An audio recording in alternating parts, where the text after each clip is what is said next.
Top 10 daily current affairs series में आप सभी का बहुत बहुत स्वागत है। और आज 15 अक्टूबर है। आज हम रोज़ की तरह ही 10 महत्वपूर्ण प्रश्नों पर चर्चा करेंगे। तो आज का हमारा पहला प्रश्न है कि कौन T20 क्रिकेट में 10,000 रन बनाने वाले पहले एशियाई खिलाड़ी बने हैं। तो इसका उत्तर है शोएब मलिक। शोएब मलिक T20 क्रिकेट में 10,000 रन बनाने वाले पहले एशियाई खिलाड़ी बने हैं और ये उपलब्धि इन्होंने घरेलू क्रिकेट को खेलते समय प्राप्त की है, उस दौरान प्राप्त की है। और T20 क्रिकेट के दौरान 10,000 रन बनाने वाले पहले खिलाड़ी बने हैं। इसके बाद हमारा आज का अगला प्रश्न है कि प्रतिवर्ष विश्व मानक दिवस वर्ल्ड स्टैंडर्ड डे कब मनाया जाता है। विश्व मानक दिवस कब मनाया जाता है। तो इसका उत्तर है हमारा 14 अक्टूबर।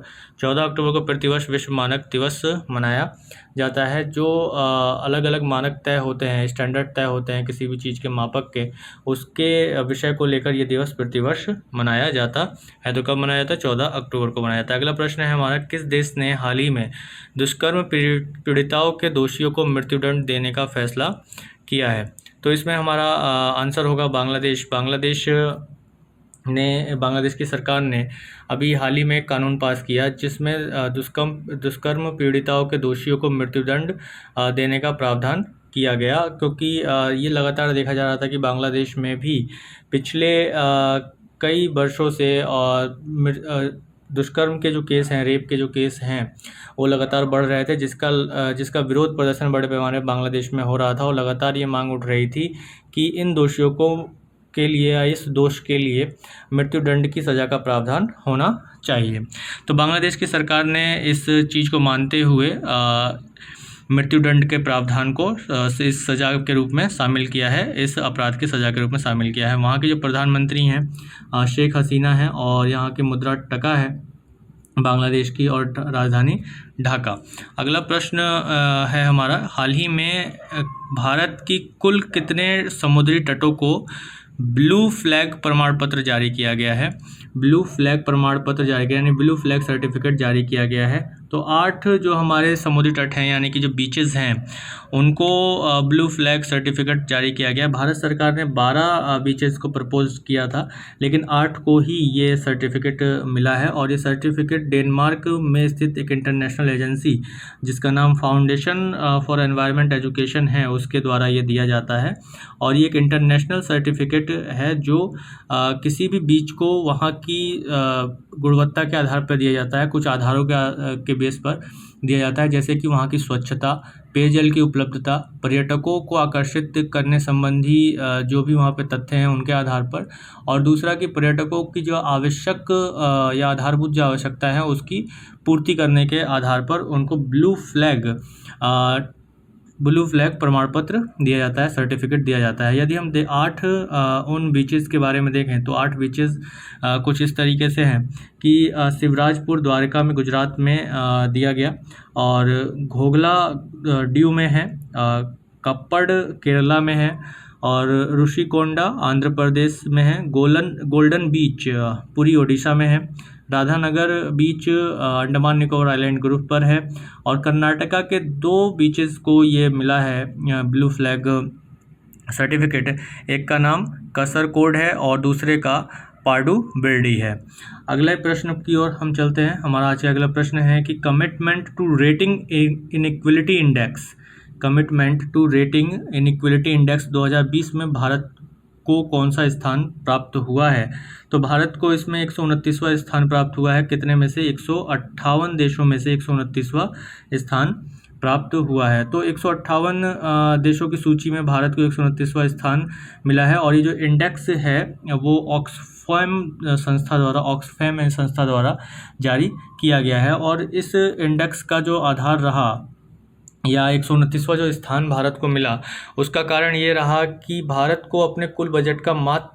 ने जो है अपने कुल बजट का मात्र 4% ही स्वास्थ्य सेवाओं पर खर्च किया है, और उसके कारण ही ये स्थान 129वां स्थान इसे मिला है। और इस रिपोर्ट के अनुसार देखें तो भारतीय नागरिकों द्वारा 70% से अधिक स्वास्थ्य पर खर्चा खुद ही करना पड़ता है, नागरिकों के द्वारा ही करना पड़ता है। और ये दुनिया में खुद जनता द्वारा खर्च किया जाने वाला उच्चतर स्तर है स्वास्थ्य पर।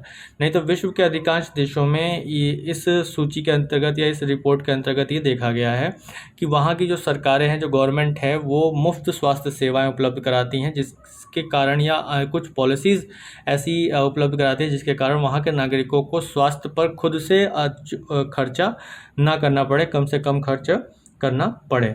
तो चलते हैं अपने अगले प्रश्न पर। आज का हमारा अगला प्रश्न है, वह राज्य जिसके द्वारा इंटेल इंडिया के सहयोग से applied artificial intelligence research centre स्थापित किया गया, कौन सा applied artificial intelligence research centre स्थापित किया जाएगा? तो राज्य कौन सा है? तेलंगाना में, तेलंगाना के हैदराबाद में इंटेल इंडिया के सहयोग से अप्लाइड आर्टिफिशियल इंटेलिजेंस रिसर्च को स्थापित किया जाएगा। और कहाँ स्थापित किया जाएगा? हैदराबाद में। हैदराबाद तेलंगाना की राजधानी है और यहाँ के मुख्यमंत्री के चंद्रशेखर राव और राज्यपाल तमिलसाई सुंदर राजन हैं। इसके बाद हमारा अगला प्रश्न है, हाजोंग, राभा और कोच जनजाति किस राज्य में निवास करती है? तो ये जो जनजाति हैं मुख्य मेघालय में पाई जाती हैं और ये मुख्य रूप से शरणार्थी जनजातियों के रूप में जानी जाती है, जो बांग्लादेश या म्यांमार से भारत के इन राज्यों में जो सीमाओं पर स्थित राज्य हैं, अंतर्राष्ट्रीय सीमाओं पर स्थित राज्य हैं, उसमें आ गए हैं। ये समाचारों में इस कारण रहा क्योंकि गारो खासी जयंतिया जो स्वायत्त परिषदें हैं, वहाँ की आदिवासी स्वायत्त परिषदें हैं, उन्होंने इन जनजातियों को अनारक्षित रूप से नामांकित किया है, यानी कि ये वहाँ की मूल जनजातियाँ नहीं हैं लेकिन वहाँ पर रह सकती हैं, इस रूप में इनको नामांकित किया है। हाजोंग, राभा, कोच और इसके साथ साथ अगर हम देखें तो बोडो, कछारी, मान, ये जो जनजातियां हैं, और हाजोंग और कोच और राभा ये मेघालय की नेटिव ट्राइब्स नहीं हैं। इसके बाद अगला हमारा प्रश्न है कि देश का प्रथम राजकीय खेल विश्वविद्यालय स्थापित किया जाएगा कहाँ? दिल्ली में। दिल्ली सरकार ने, दिल्ली मंत्रिमंडल ने अभी हाल ही में एक विधेयक को मंजूरी दी है कि राज्य में यानी कि दिल्ली में एक राजकीय खेल विश्वविद्यालय को स्थापित किया जाएगा। इससे पहले यदि देखें तो मणिपुर में एक राष्ट्रीय खेल विश्वविद्यालय की स्थापना संबंधी विधेयक संसद द्वारा पारित किया जा चुका है, बस यूजीसी की मंजूरी मिलनी बाकी रह गई। तो कहाँ पे? मणिपुर में। तो मणिपुर में देश का पहला राष्ट्रीय खेल विश्वविद्यालय नेशनल स्पोर्ट्स यूनिवर्सिटी बनेगा और राजकीय खेल विश्वविद्यालय यानी गवर्नमेंट स्पोर्ट्स यूनिवर्सिटी जो है वो दिल्ली में बनेगा। ये स्टेट गवर्नमेंट के अधीन है और नेशनल वाला सेंट्रल गवर्नमेंट, यानी ये सेंट्रल यूनिवर्सिटी है और ये स्टेट यूनिवर्सिटी होगी। तो पहली स्टेट यूनिवर्सिटी स्पोर्ट्स के लिए कहाँ होगी? दिल्ली में होगी। आज अगला प्रश्न है हमारा, भारत बांग्लादेश के मध्य क्रूज सेवा के संचालन हेतु किस नदी जलमार्ग को चयनित किया गया?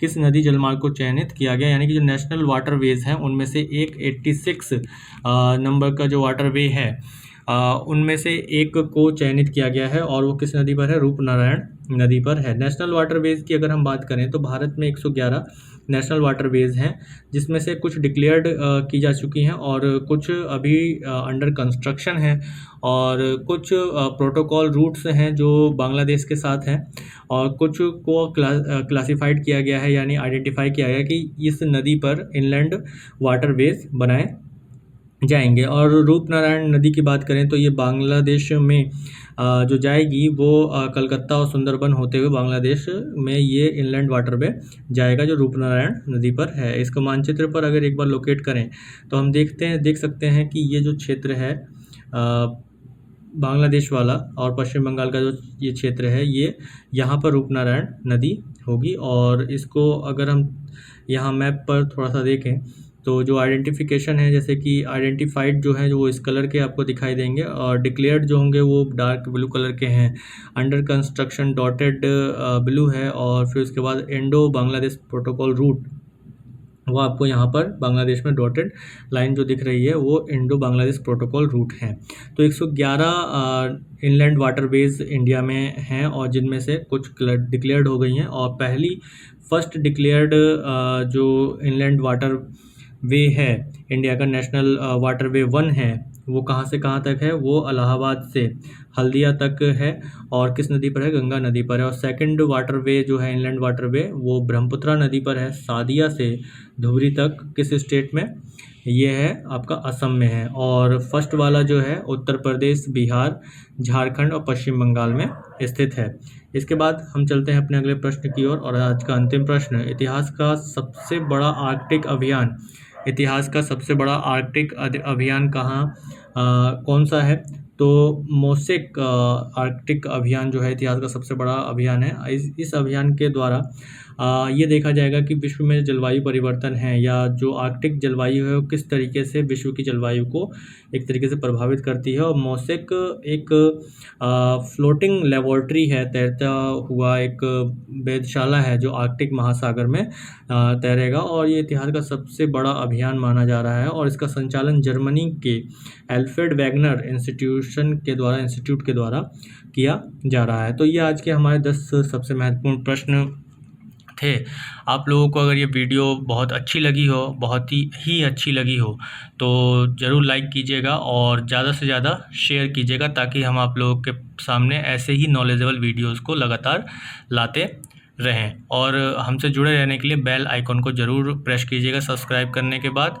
धन्यवाद।